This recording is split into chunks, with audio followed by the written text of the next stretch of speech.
Isan'ireo tazana teny Akorondrano nandritra ny hetsika ho fanoherana ny hevitry ny vondrona raisam-pirenena iny Irlanto Andriamahazo.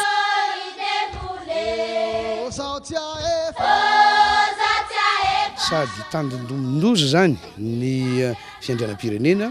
no lasa eloka eto amin'ity firenena ity ny fitiavan-tanindrazana fa ny fahitana ny endrika ve teny Akianja dia anerena sy any Sorapotaka fa na ny fandefasana zany SMS zany aza dia topo marika amin'izany ve amin'ny fanoratana sora bavety eny amin'ny nentin'ireo olona nanao fihetsiketsehana fanitaran-javatra reny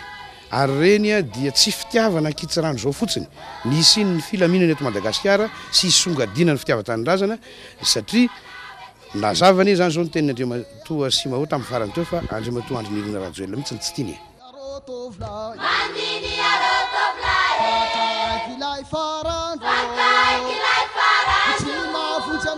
Ny hevitry maharanto Jean de Dieu mahakasika ny tsy mbola fisian'ny lalàna mandamina ny fitantanana ny firenena aorian'ny famiatra-pialany ny filohan'ny tetezamita izay candidat filoham-pirenena ankehitriny sy ny manam-pahefana hitarika ny fisafona ny andeha tafika amin'ny 20 Jona zao. Ary zao ny le izy inona mbola tsy ampy le resaka hoe force majeure fa force majeure ny tsy fisian'ny lalàna zay mandravona le vide juridique. Mandravona zany satria hoe avela fotsiny an'izao ve le firenena dia tsy misy lalàna handravona hoe ahoana ny fitantanana azy raha tsy eo le filoham-pirenena. Tsy maintsy misy zay lalàna zay vao atao ny raha rehetra ohatrany hoe fametrahana ny triumvirat sy ny karazana. Ahoana ny fomba fiasan'ireo triumvirat io na le mode opératoire zany raha ohatra kosa tapaka amin'izay fa oko ho fatatsika fa raha misy fialan'ny filoham-pirenena ohatran'io ny amin'ny repoblika rehetra eran-tany dia ny filohan'ny Sénat filohan'ny termian'de olona no misolo azy. Zany hoe zany raha logika républicaine koa niraisina dia karazany misy tombony kely ny filohan'ny Sénat raha hoarina amin'iretsy anakoretsy fandiniako azy ka eo hitatsika le lalàna zany fa raha zay fanontaniana ho zay hoe iza no tokony safo everiko fa tandrify raha ny prémisse dia hatra hoe anome rariny conclave zay nangataka hoe sady esorina izy telo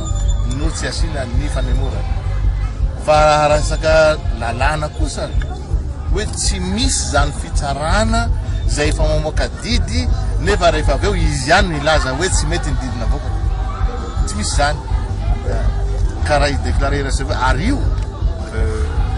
ny cour électoral spécial dia izy no manapaka farany tsy misy fampiakaram-pitsarana intsony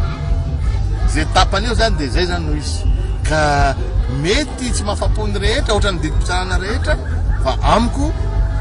zareo aloha zany dia nitazona ny mahizy azy lalàna dia mazava iny zao saika nangataka ny général Dolan hoe anao désistement dia tsy nekena koa ny désistement dikan'izay mbola mipetraka ny maha-candidat anazy fa kosa mipetraka kosa le 60 jours 80 andro alohan'ny scrutin ka ny 80 andro tompoko dia tsy androany fa ny amin'ny 13 Jona androany na amin'ny ohatrakely satria izy io zay tsara fantatrareo mpanao gazety tsy daty izy io fa isaina le andro raha alohan'ny ho daty 80 andro io dia destitution zany no atao no takiny zareo fa tsy fividiana ka ny décision aminay dia misy procédure mazava voalohany tsy maintsy mahazo signature anao amin'ny antsasamanivy miampy olona ray amin'ny olona eo ary mametraka hoe zao ny motif grave zay mahatonga anay analan'ity olona ty ary zay antony lehibe dia lehibe zay dia anjarany fisarana avy mbalina atao reny mijery hoe tena mitombona le antony na tsy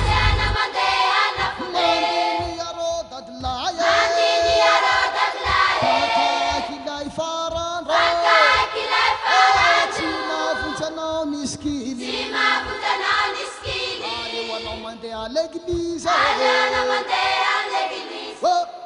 te vola